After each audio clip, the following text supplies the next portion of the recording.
Hola chicos, espero que estén muy bien. Aquí el profe Luis una ocasión más. De hecho va a ser la última ocasión.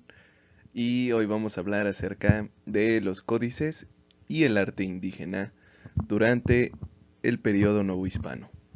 Sin duda alguna, como yo les había dicho, el sincretismo cultural que se vive en Nueva España entre la interacción de lo prehispánico y lo hispano va a ser muy complejo.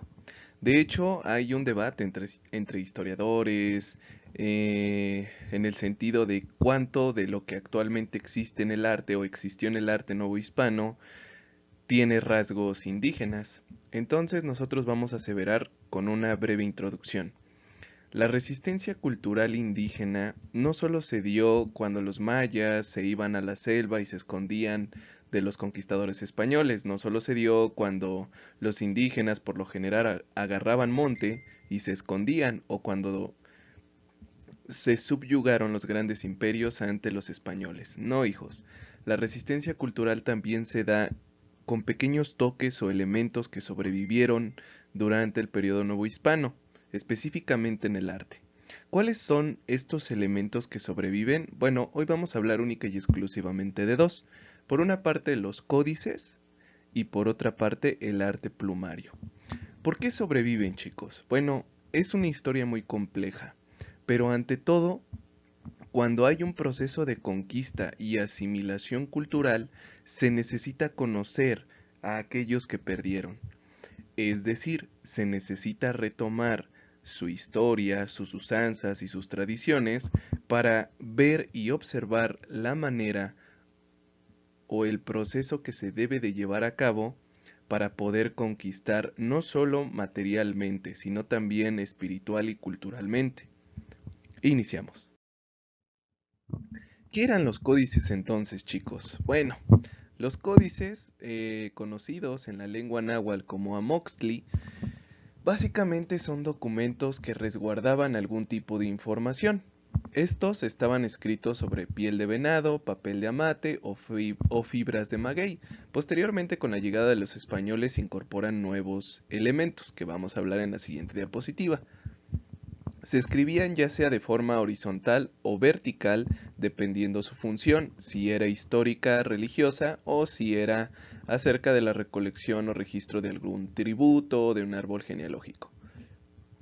Por lo general, se utilizaban pinceles hechos de madera, obsidiana, hueso, carrizo y piedra para poder grabar el contenido que tenía un códice.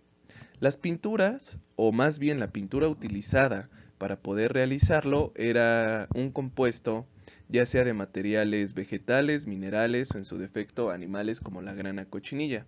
Se preguntarán entonces, ¿qué es un códice, chicos? Bueno, es una elaboración pictográfica. ¿Quiénes hacían los códices? Esto es muy importante, chicos, ya que recuerden que en la sociedad prehispánica y posteriormente en la sociedad novohispana se busca una especialización del trabajo. Para ello, van a ser elaborados por pintores escribanos expertos elegidos entre la población por su acercamiento con la destreza en el arte, la pintura y la escritura. A estos se les conocía como tlacuilos, los famosos tlacuilos. Ahora, una vez que se elaboraban los códices, tenían que ser resguardados para su uso y posterior consulta. Por lo general, se resguardaban en bibliotecas conocidas en el periodo prehispánico como Amoxcali. Ahora, estas eran vigiladas por viejos sabios o ancianos sabios que se dedicaban no solo a vigilarla y custodiarla, sino que también la enseñaban a sacerdotes o a dirigentes políticos. Algo que tenemos que tener bien claro, chicos, es que la mayoría de los códices única y exclusivamente era consultada por los sacerdotes y los dirigentes, ya que ellos tenían esa responsabilidad y función. Ahora, ¿dónde se ubicaron las principales Amoxcali en el periodo prehispánico? Pues se encontraron vestigios cuando llegan los españoles y que después rescatan los frailes franciscanos llegados en 1524, por ejemplo en Texcoco, Tenochtitlán, Tula, Tlaxcala, Tlatelolco. Ahora, ¿Por qué en estos lugares? Bueno, recuerden que en el mundo prehispánico pues eran capitales o ciudades-estado que ejercían un fuerte poder. Algo que les tengo que explicar también es que los códices tienen un fuerte sentido de identidad cultural con respecto a la ciudad-estado a la que pertenecían. Era muy importante para los pueblos indígenas rescatar su identidad a través de esto. ¿De qué trataban entonces los códices, chicos? Bueno, en el periodo prehispánico pues podían ser de 7 temas principales: la religión, el calendario, la genealogía de los gobernantes, la historia del pueblo o del cacique o cacicazgo, el registro tributario. Ya podían ser también tratados botánicos y astronómicos en donde se evidenciara conocimiento e información. Ahora, algo muy importante, chicos. En el caso de los mexicas se va a reescribir su historia 2 veces, y la función de los códices y la interpretación que tenían los gobernantes de ellos era esencial, ya que cuando se convierten en un gran imperio, para que la población les creyera, o más bien situaran su pensamiento en que los mexicas estaban destinados a gobernar por milenios y ser el imperio más grande, los tlacuilos y los sacerdotes junto con los huaytlatoani se encargaron de reescribir la historia, quemaron todo lo que se conocía con anterioridad de ellos y solo se obtuvieron los rasgos característicos de la historia que querían contar. A eso se le llama intencionalidad de la historia. Pero todo va a cambiar, o la mayoría va a cambiar, con la llegada de los españoles. Ahora, en el siglo XVI muchos de ellos van a ser destruidos por los conquistadores españoles, ya que veían dentro de la construcción de los códices un sentido falto hacia su religión principal, es decir, pues eran obras y productos del demonio y tenían que destruirlo. Desafortunadamente por ello, chicos, es que se pierde muchísima información que podríamos ahora tener para conocer las culturas prehispánicas, pero todo tiene un lado negativo y positivo. Con la llegada de los frailes franciscanos, los primeros dos en 1524, se proponen elaborar nuevos códices o recopilar los códices que sobrevivieron a la conquista material. ¿Por qué, chicos? Porque había una necesidad de conocer el pueblo que se conquistó para adoctrinarlo. Recuerden que cuando hay un proceso de conquista, si quiere llegar a ser larga, se necesita imponer la cultura. Para imponer una cultura primero debes de conocer la cultura anterior. Por ello es que los frailes franciscanos se dieron a la tarea de aprender el idioma en náhuatl, de buscar a los ancianos de las poblaciones y de tratar de averiguar dónde estaban los códices que hablaban de la vida cotidiana en el periodo prehispánico. ¿Para qué? Para conocer mejor cómo se tenía que adaptar este nuevo proceso de evangelización.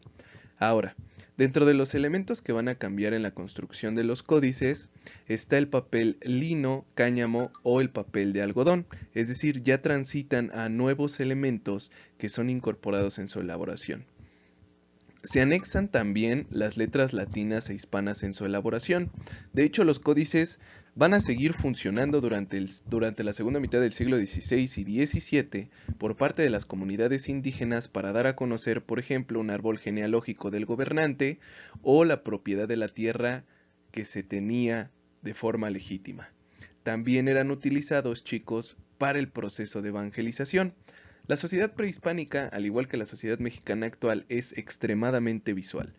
Por consiguiente, se necesitaban acoplar nuevas ideas para poder evangelizar, dentro de ellas el uso de los códices.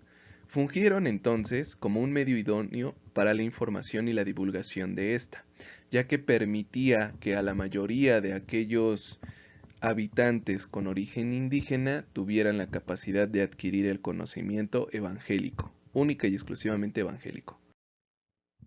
Entonces, hablemos del papel de los evangelizadores. Como ya les dije, el proceso de evangelización, si bien comienza en 1521, no podemos decirlo así. Tenemos que asegurar y aseverar que el proceso de evangelización va a comenzar en 1524. Ahora, los frailes en su momento, los frailes franciscanos, se sirvieron una vez más de los tlacuilos para convertir oraciones latinas o hispanas en imágenes para mejorar el proceso de adaptación a la nueva religión. Es decir, los indígenas, imagínense, eran 14, entre 12 y 14 millones de habitantes en Mesoamérica para el siglo XVI, que después se reduce a 1 millón, a 2 millones. Pero aún así era un proceso muy caro y muy tardado enseñar las nuevas letras. Por consiguiente, los frailes se dan cuenta de que estos personajes son extremadamente visuales, por ello empiezan a utilizar los códices, por su similitud y asimilación con las culturas nativas del territorio novohispano. Ahora, ustedes lo pueden ver en la construcción de las iglesias actuales. Hay muchísimas imágenes, por ejemplo en Tlaxcala. Eso se debe a ese pasado visual que tenía la población.